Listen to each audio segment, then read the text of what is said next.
It's my dream to make our native land as a dreamland, and we can do it.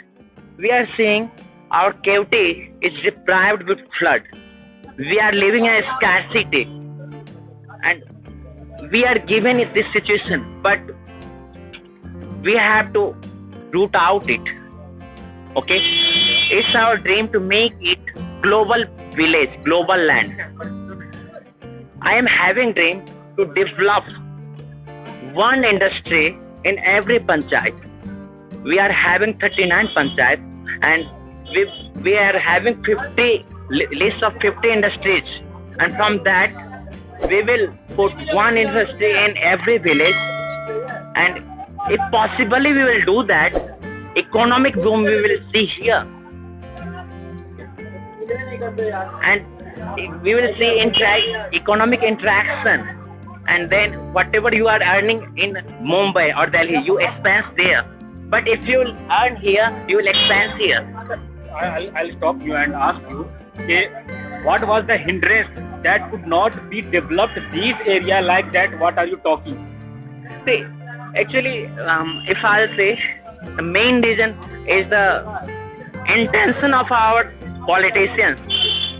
We are seeing here, leaders are just expensing huge money in election, crores of money.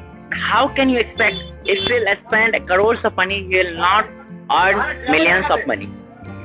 It means that overall and all responsibilities go to the politician parties and political leaders. Because it is said, polity is the guardian of economy, and politicians are of guardian. So it's his responsibility to develop, take a responsible job for development of our society, but he's not doing that. He's just playing cash card, and people of County can't tolerate it. It's over. नाज़रीन आदाब, NN news के बिहार इंतखाबी सियासी सफ़र की series में आपका खैर मकदम है। आज हमारे साथ NN न्यूज़ के बिहार इंतखाबी सियासी सफ़र की सीरीज़ में अभी हालिया दिनों में रजिस्टर्ड हुई प्लूरल्स पार्टी, जिसकी प्रेसिडेंट पुष्पम प्रिया जी और chief ministerial candidate Bihar Pushpam Priya ji हैं, उनकी पार्टी से कोटी विधानसभा क्षेत्र से जो उम्मीदवार हैं वो हमारे साथ जुड़ रहे हैं। माधव कुमार जी, हम उनका अपने चैनल पर स्वागत करते हैं, खैर मकदम करते हैं। Thank you sir. सबसे पहला सवाल ये है कि अभी जिस तरह से 2-4-5 दिन के अंदर में पुष्पम प्रिया जी को एडमिनिस्ट्रेशन की तरफ से टॉर्चर किया गया और उनका जो लोकतांत्रिक अधिकार था, जो गवर्नर जी से मिलना, राज्यपाल से मिलना, उनको नहीं मिलने दिया गया। सर, इस सिलसिले में आप क्या कहेंगे? सबसे पहला सवाल आपसे।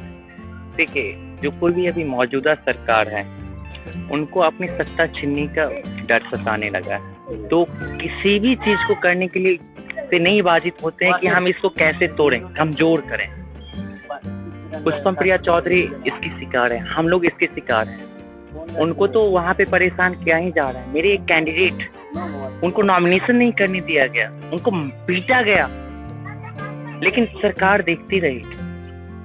प्रेसिडेंट साहब से यहाँ पे रिक्वेस्ट किया गया कि आप इसमें हस्तक्षेप करें, लेकिन वो कुछ नहीं किए। तो सर, एक जो स्टीरियोटिपिकल सोसाइटी हमारी डेवलप है, यानी समाज के अंदर में बहुत जटिलता के साथ जो है जातिवाद, धर्मवाद, मतलब बहुत सारी चीज है, जिसके बेस पर जो है यहाँ की राजनीति पार्टियां जो है अपनी राजनीतिक रोटियां सेक रही है। तो क्या लगता है कि ऐसी सिचुएशन में और ऐसी कंडीशन में, जबकि हर तरफ, not in Bihar but in every states of India, पूरे इंडिया में, पूरे भारत में इसी तरह की राजनीति हो रही है, चाहे वो सेंट्रल लेवल पे हो, चाहे वो स्टेट लेवल पे हो, तो ऐसी सिचुएशन में एक जो युवा नेता या राजनेता के तौर पर जो आज उभरी हैं पुष्पम प्रिया जी, वो एक एजुकेटेड हैं और एक वेल मेंटेन फैमिली से आती हैं, तो क्या आपको लगता है कि ऐसे समाज को बदलना आसान होगा? सिर्फ बिल्कुल आसान तो कुछ नहीं होता है, कुछ भी करना आसान नहीं होता, लेकिन ऐसा कुछ भी नहीं है कि हम करें, कोशिश करें और नहीं। जाति पोलराइजेशन, कास्ट पॉलिटिक्स मेरे जो लीडर्स हैं वो क्रिएट करते हैं। अभी आप देखें मुंगेर का देखें ना आप, क्या सिचुएशन है, कौन क्रिएट किया है? और कौन इसको पोलराइज कर रहा है और कितना सही है। लेकिन हमारे युवा साथी सब जागरूक हो गए हैं, सब समझते हैं कि इसका मकसद क्या है। हम सिंपल सी बात कहना चाहते हैं, जो अभी जाति जाति रटते हैं, क्या वो खुद जाति को फॉलो करते हैं? हमारे यहाँ केवटी के, हम केवटी से हैं, केवटी को विकसित करना, केवटी का ब्रांड करना ही एक मेरा सपना है और मेरे साथ युवाओं का सपना है।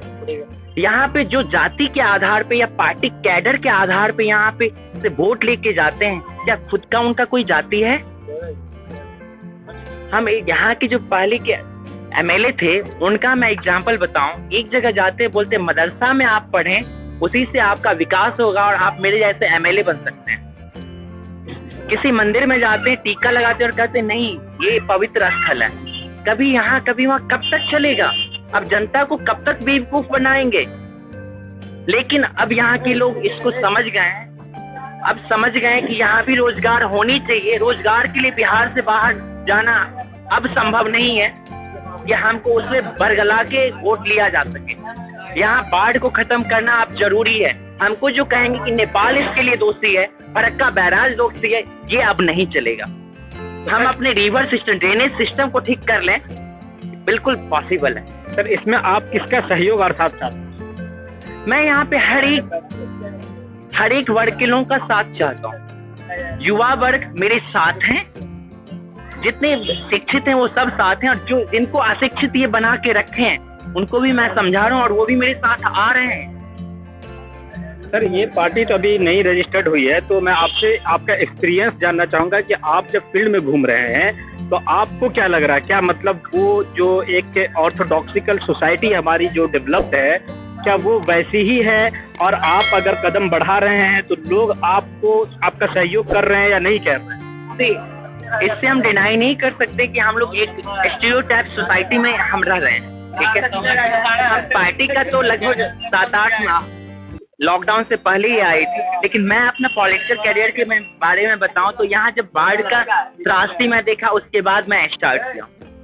ये आप मानेंगे नहीं, यहाँ जो जाति जाति रखते हैं, हकीकत में यहाँ जाति नहीं है। हम हिंदू मुस्लिम यादव सब एक साथ रहते हैं, लेकिन इसको बाइफरकेट करने का, डिवाइड करने का कौन कोशिश करता है? ये उनकी साजिश है और इस बार नहीं चलेगी। दूसरी बात, आपका दूसरा क्वेश्चन था कि यहाँ के लोग कैसे लेते हैं। जब हम फील्ड में आए तो सबसे पहले हम ब्राह्मण, जन्म से ब्राह्मण है, मेरा जाति एंटरप्रेन्योर का है, ठीक है। हम बहुत सारे नॉन ब्राह्मण्स के पास गए, मेरे माइंड में भी कहीं था कि यहाँ तो जाति के आधार पे करते हैं, क्या हम उसको तोड़ पाएंगे? तो बिल्कुल, जब मैं उनसे अपने डेवलपमेंट मॉडल की बात की तो बोले आपकी जो बात है, कोई भी ऐसा आदमी जो खुद का भला चाहेगा वो आपके साथ नहीं आएगा। बिल्कुल, मेरे पास कुछ सत्ता के दलाल, पावर ब्रोकर्स जो हैं, वो मेरे लिए हिंड्रेंस पैदा करते हैं। पार्टी वाले मुझे तोड़ने की साजिश करते हैं, मुझे कमजोर करने की साजिश करते हैं। उसके अलावा जितने भी लोग हैं मेरे साथ हैं। सर एक बात, आपने जो डेवलपमेंट मॉडल की बात की, सर वो आप मेरे चैनल को बता सकते हैं कि आपका डेवलपमेंट मॉडल है क्या? बिल्कुल, मैं चाहता हूं कि केवटी को बाढ़ मुक्त किया जाए। इसके लिए जब वाजपेयी जी का सरकार था तो वो बोले थे कि हम इंटरलिंकिंग ऑफ रिवर करेंगे, लाइक जैसे रोड नेटवर्क है ऐसे हम रिवर नेटवर्क को डेवलप करेंगे। बट सरकार बदली, एक एक्सक्यूज था, फिर सरकार आई, काम नहीं हुआ, बस वो ठंडे बस्ते में है, उस पर कोई एग्जीक्यूशन नहीं हुआ। हकीकत तो ये है, बाढ़ आना बहुत सत्ता के दलालों के लिए और कुछ राजनेताओं के लिए पैसा कमाने का एक साधन है, तो उसको नहीं करेंगे। हम इसके लिए रिवर ड्रेनेज करते हैं। पहले हम नदी का जो उसके अंदर सेडिमेंट्स आता है उसको हम बाहर निकालते हैं। डैम जो है उसको हम उसकी ऊंचाई 7 फीट से 10 फीट हम बढ़ाते हैं, चौड़ाई तिगुना करते हैं। अंदर से हम आर्टिफिशियल बोल्डर डालते हैं और बाहर से हम पहाड़ी पेड़ पौधा डालते हैं। आप देखिए, जैसे नदी है, नदी को अंदर से हम खाली कर दिए, जितने बालू मिट्टी है उसको हम निकाल दिए, उसमें से कुछ परसेंट 30 से 40% हम बेच देते हैं, जिससे कि कुछ रेवेन्यू भी आ जाती है। फिर बांध का हाइट जो हम 7 फीट से 10 फीट बढ़ा देते हैं, चौड़ा कर देते हैं। अंदर से नदी खाली हो गई, हाइट इतना हो गया बांध का, इतना स्ट्रेंथ हो गया, अंदर से बोल्डर हो गया। अब क्या बाढ़ आएगा? कभी नहीं आएगा। आएगा भी तो जब प्रलयकाली सिचुएशन आएगा तब आएगा। हमारे पास तो छोटी छोटी नदी है, इसको तो हम कंट्रोल कर ही सकते हैं। जहाँ बहुत बड़ी बड़ी नदी है उसको कंट्रोल किया जाता है। इसके लिए हम नेपाल को ब्लेम करते हैं कि वो बहुत पानी छोड़ देता है। जब मेरे पास यहाँ पे उसको कंटेन करने का बर्तन बड़ा होगा तो कभी नहीं जाएगा। हम रिवर सिस्टम को पूरा स्ट्रांग करते हैं, क्यों आएगा वो? हम डैम को स्ट्रांग करते हैं और अंदर से इसको हिंदी में कहें तो उड़ाही, और इसको डिसेडिमेंटेशन करते हैं। ज्योग्राफी में इसको रिवर ड्रेजिंग बोलते हैं। वो करके रिवर की वजह से जो फ्लड आता है उसको हम कंट्रोल करते हैं। अब यहाँ पे दूसरी एक समस्या है कि बारिश की वजह से फ्लड होता है, ठीक है। डायरेक्ट जो उससे होता है आप उसके लिए भी हम सिस्टम डेवलप करते हैं। जैसे कहीं पे 200 बीघा का प्लॉट है, वहां पे गैर मजरूआ जमीन है लेकिन उसको एनक्रॉच कर लिया गया है।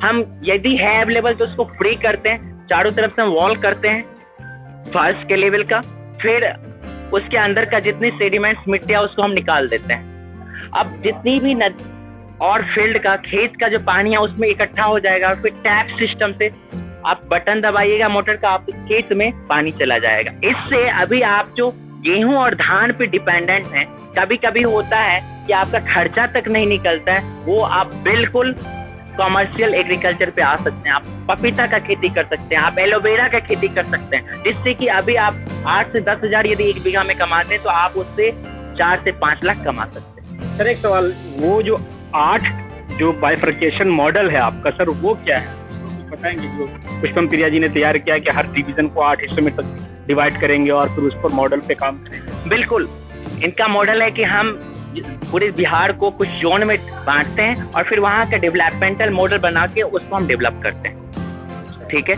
जैसे वहाँ पे हेल्थ सिस्टम पूरा ठीक करते हैं, उसमें इंडस्ट्रियल जोन हम बनाते हैं, SEZ बनाते हैं, और जिससे कि यहाँ रियल डेवलपमेंट हो। बहुत बहुत शुक्रिया सर। नाजरीन, हमारे साथ माधव कुमार चौधरी जी बने हुए थे, जो अभी न्यू रजिस्टर्ड पार्टी है, पॉलिटिकल पार्टी है पुष्पम प्रिया जी की, पुलुलस पार्टी के नाम से, जो पूरे बिहार में एक तहलका और धूम मचाई हुई है और नौजवान को अपने होप और उम्मीद के तौर पर देख रहे हैं।